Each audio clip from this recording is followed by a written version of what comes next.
আজিলৈ আহিছোঁ part number 3। উফ, কি যে যন্ত্ৰণা। আহকচোন সেই লাভ ষ্টৰীটো দাঙি ধৰোঁ। কেইঘণ্টামান পিছত সুস্থ হৈ চাওঁ যে মই বিচনাত শুই আছোঁ আৰু মোৰ ঘৈণীয়েকে মোৰ কাষত বহি আছে আৰু চাওঁ যে তাইৰ হাতখন মোৰ মূৰৰ ওপৰত ৰাখিছে।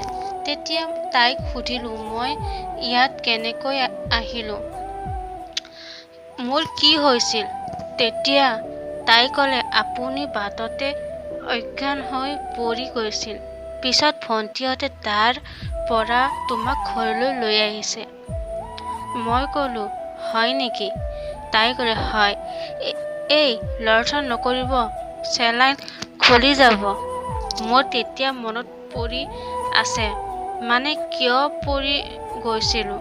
তেতিয়া তাইক মানে মোৰ ঘৈণীয়েকক ক'লোঁ, তুমি মোক সুধিছিলা যে মই কিয় এনেকৈ তোমাক এভইড কৰি আছোঁ। নহয়, মই আপোনাক এনেকৈ কোৱা নাই। মই তেতিয়া ক'লোঁ, কিন্তু মই তোমাক এভইড কৰিছোঁ বা এতিয়াও কৰোঁ। কিন্তু কিয়, তুমি জানিব খোজা নেকি? ঘৈণীয়েকে ক'লে, হয়, মই জানিব বিচাৰিছোঁ, কওক। মই ক'লোঁ, মই ক'লে তুমি বুজি নাপাবা। মোৰ লগত যাব লাগিব, গ'লে তেতিয়াহে তুমি বুজিবা। ঘৈণীয়েকে ক'লে, ঠিক আছে ব'লক। মই ক'লোঁ, তেন্তে ব'লা। সিহঁতৰ ঘৰত থকা এজন আলহীৰ বাইক লৈ মই আৰু মোৰ ঘৈণীয়েকে দুয়োজনে মিস্ত্ৰীৰ ঘৰলৈ যাত্ৰা কৰিলোঁ। যদিও মোৰ শৰীৰটো বেয়াৰ লগতে মিস্ত্ৰীৰ কথাও বৰকৈ মনত পৰি আছে। মই তেতিয়া এটা কথা কল্পনা কৰিব পৰা নাই যে মিস্ত্ৰীৰ মৃত্যু হৈছে। ইফালে মোৰ ঘৈণীয়েকে পিছৰ পৰা কৈ আছে, লাহে লাহে যাওক। মই ভাবি আছোঁ, বাইকখন ৰখাই দৌৰিয়ে যাম নেকি। মোৰ এনে লাগে যেন বাইকখন পিছুৱাই আছে, কিন্তু বাইক ফুল স্পীডত গৈ আছে। কিছু সময় যোৱাৰ পিছত চাওঁ যে ট্ৰেফিক জাম। মই তেতিয়া আইন অমান্য কৰি জাম অভাৰটেক কৰি গ'লোঁ। অলপ পিছত মোৰ ঘৈণীয়েকে ক'লে যে পিছে পিছে পুলিচ আহি আছে। মই একো নকৈ গৈ আছোঁ।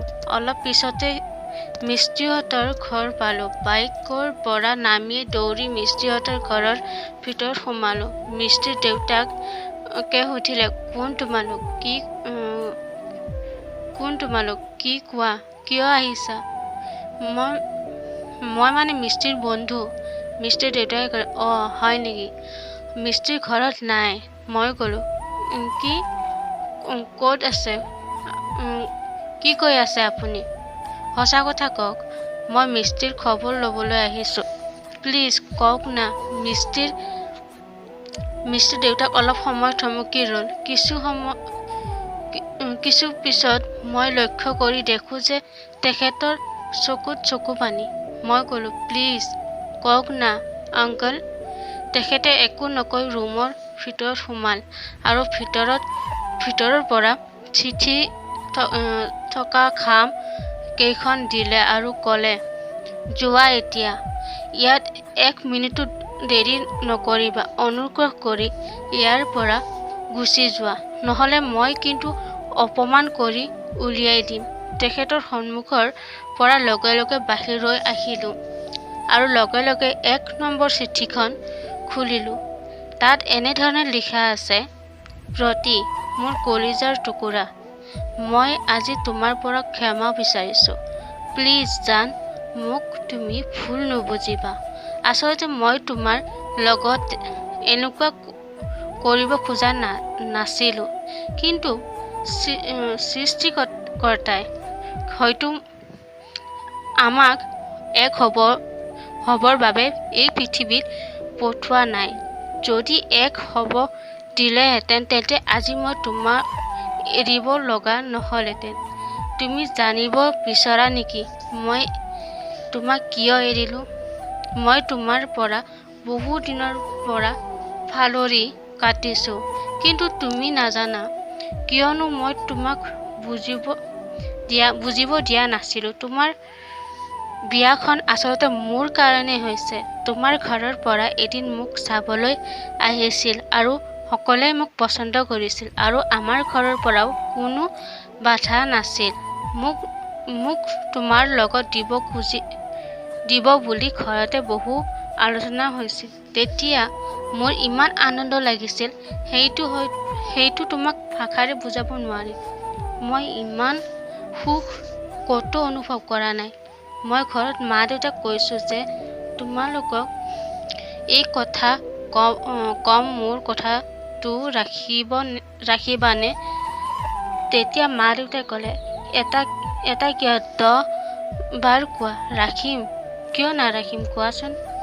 মই ক'লোঁ, সিহঁতে যে মোক দেখি গ'ল এই কথাটো যাতে আলমে নেজানে। সিহঁতক কৈ দিয়ক প্লিজ। কথামতে তোমাৰ ঘৰত ফোন লগাই উক্ত কথাখিনি কৈ দিলে, কাৰণ মই মোৰ ছাৰপ্ৰাইজ দিম বুলি ভাবিছিলোঁ। কিন্তু কপালত নাই এই খবৰটো তোমাক দিবলৈ। মই তেতিয়া তোমাক খবৰটো দিম নে নিদিম ভাবি আছোঁ। মাজে মাজে দাপোনৰ আগত গৈ নিজকে চাওঁ যে মই তোমাৰ স্ত্ৰী হ'ম, কেনেকুৱা লাগিব ভাবি আছোঁ আৰু অসীম কল্পনা কৰি আছোঁ। মাজে মাজে নিজৰ মূৰত উৰণা দি চাওঁ, কেনে লাগিছে। এনেকুৱা কৈ ৰাতিৰ 12 মান বাজিলে চাগে। হঠাতে কৈ মোৰ এনেকুৱা ঠাণ্ডা অনুভৱ হ'ল যেন। পিছত কি হ'ল এনেকুৱা লাগিল যে মই ক'বই নোৱাৰোঁ। অকল মাকক এবাৰ মাতিলোঁ। মা-দেউতা লগে লগে আহিল আৰু সুধিলে, কি হ'ল মিষ্টি, কিয় এনেকুৱা কৰিছা? মই ক'লোঁ, মোৰ ঠাণ্ডা লাগিছে, হাত-ভৰি চেঁচা হৈ গ'ল, কিবা কৰক নহ'লে মই মৰি যাম। এইখিনি কথা কৈয়ে মই চেঞ্জ হ'লোঁ। পিছদিনা চাওঁ যে মই হস্পিটেলত চিটৰ পৰা উঠি ডক্টৰৰ কোঠাৰ পিনে গ'লোঁ। ভিতৰত চাওঁ যে মা আৰু দেউতা ডক্টৰৰ লগত গল্প কৰি আছে। মই ভিতৰত নাযায় তাতে কি পাতি আছে শুনো আগত, তাৰ পিছতহে যাম। দেউতা কৈ আছে ইয়াৰ কোনো চিকিৎসা নাই। মাই লগে লগে কান্দিবলৈ আৰম্ভ কৰিলে। ডক্টৰেও ক'লে যে আপোনালোকৰ বিশ্বাস নহয় তেন্তে অলপ খবৰ লৈ চাওক, কিয়নো মই ভালেকেইটা এনেধৰণৰ ৰোগী দেখিছোঁ, কোনেও জীয়াই থকা নাই। মই আপোনালোকক কিছুমান ৰেকৰ্ড দেখুৱাব পাৰোঁ। দেউতাকে ৰেকৰ্ড কেইটা চালে আৰু ক'লে, হ'ব, আপোনালোকৰ কি কাম নহ'ব, মই লাগিলে ভাৰতৰ বাহিৰত যাম, তথাপি মোৰ মিষ্টিক মৰিব নিদিওঁ। ডক্টৰেও ক'লে, ইমান কষ্ট কৰিব নালাগে, মিষ্টিক ইয়াতে ৰাখক, কালি আমেৰিকাৰ পৰা ডক্টৰ আহি আছে, তাক এবাৰ দেখুৱাব। পিছত দেউতাকে ডক্টৰক ক'লে, হ'ব, কিন্তু আপুনি মোক এটা কথা দিব লাগিব। ডক্টৰেও ক'লে, কি কথা?